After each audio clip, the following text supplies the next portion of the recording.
그러면 이번에는 오른쪽 뒤에 남자분으로 다음 하겠습니다. 질문하실 저 뒤쪽으로 분 하겠습니다. 손 들어주시면 맨 뒤에 계신 대통령께서- 남자분으로 하겠습니다. 네, 맨 뒤에 계신 분 누군지 모르겠는데 네. 그냥 골라주세요.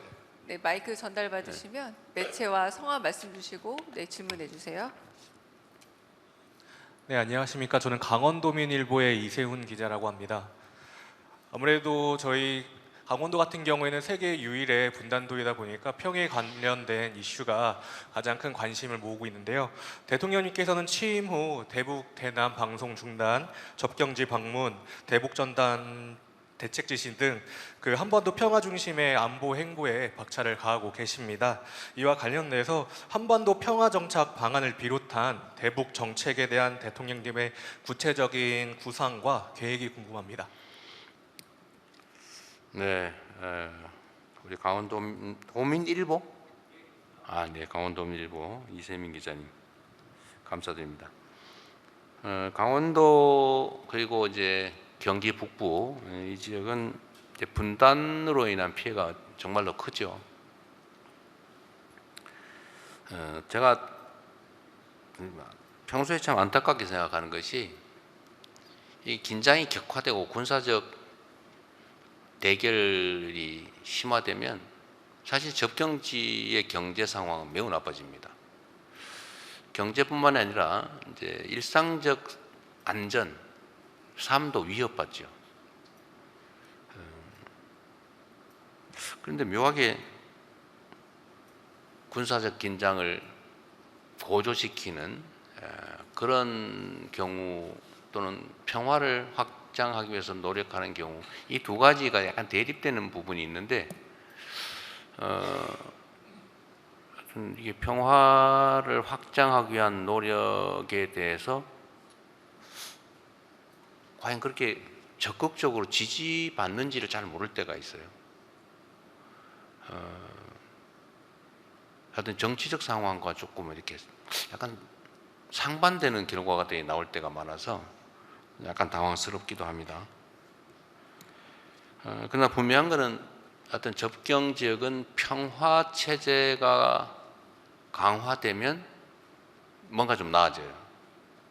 그리고 대한민국 전체도 긴장이 완화되고 평화 체제가 강화되고 대화, 소통, 협력이 강화되면은 경제 상황도 나아지고 국제적 평가도 좋아지죠. 구체적으로 어떻게 할 거냐? 이건 아까 제가 이 기자회견문에 대체적으로 말씀을 드렸습니다. 한미동맹, 한미일협력이라고 하는 그 기본적 토대, 그리고 세계 5위, 그리고 북한의 1년 국민 총생산의 1.4배에 이르는 우리의 1년 국방비.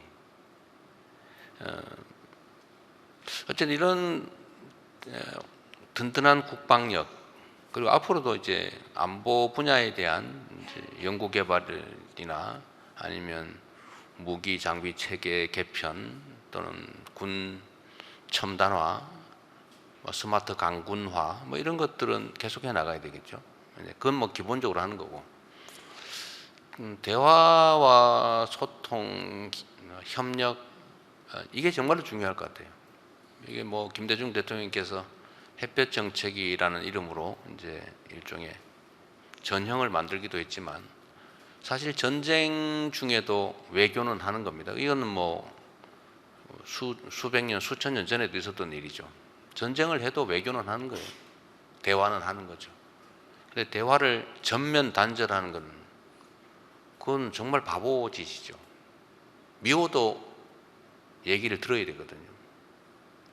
그리고 협상하고, 그리고 서로의 손해를 줄이는 일, 서로의 이익을 키우는 일, 이거는 상대가 한 개도 득을 못 보게 하겠다, 내가 더 큰 손해를 감수해야 되겠다, 이렇게 하면 안 되죠.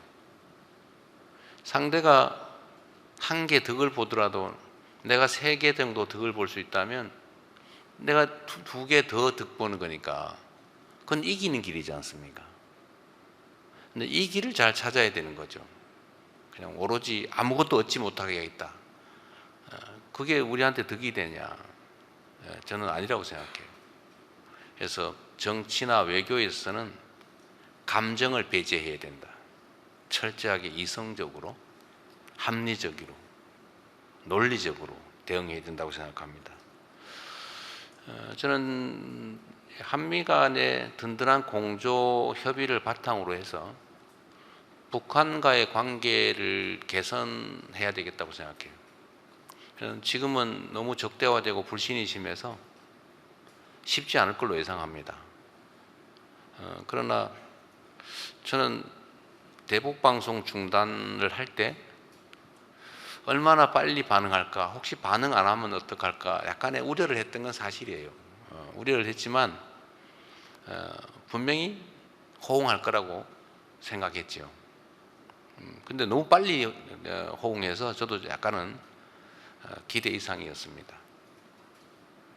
그래서 하나씩 완화해 나가야 되겠죠.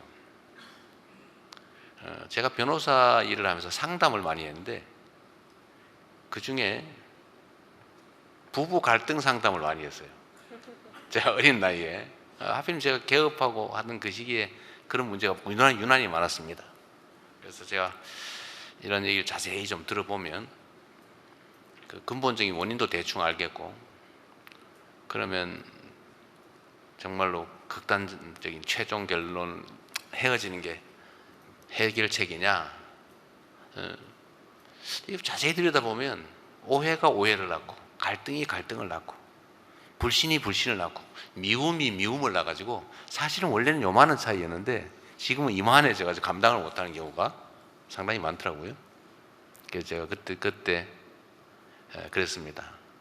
부부 클리닉 같은 데 가서 남녀 역할을 바꾸는 거 한번 해봐라. 그리고 다시 갔다고 다시 상담 와라. 그래서 제가 그런 경우 꽤 많았어요. 근데 대개 부부 상담소로 갔다 온 사람들은 다시 오지 않았어요. 역할을 바꿔보니까 이해하게 된 거예요. 내가 왜 그랬지? 서로.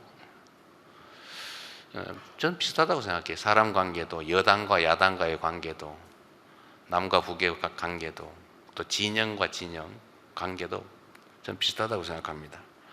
대화 소통이 정말로 중요하다. 그리고 서로에게 득되는 길을 가자. 절멸하는 게 목표가 아니라면, 가능하면 우리가 안전한 범주 내에서 서로에게 득되는 길을 가고, 그게 대화와 소통, 협력, 그리고 공존이다. 그리고 우리 헌법에도 써져 있잖아요. 평화적 통일을 지향한다. 흡수가 아니고, 누가 흡수당하고 싶겠어요? 엄청난 희생과 갈등, 그걸 수반하겠죠. 그래서 가능하면 존재를 인정하고 서로에게 득되는 길을 가고, 동질성을 조금씩 회복해가고, 역사의 눈으로 보면 우리가 53년 전쟁 후에 지금 한 80년 되나요? 역사의 눈으로 보면 긴 시간은 또 아니죠. 수백 년 후에도 다시 통일하니까요.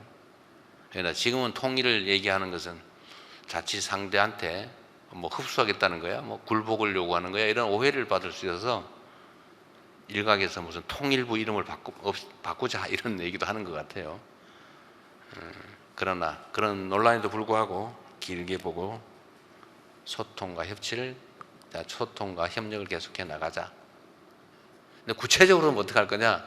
그건 제가 안 그래도 안보실, 국정원 이런 데다 좀 여러 가지 얘기들을 좀 해놨습니다. 뭐 구체적으로 어떻게 했는지는 나중에 결과로 말씀드리도록 하겠습니다.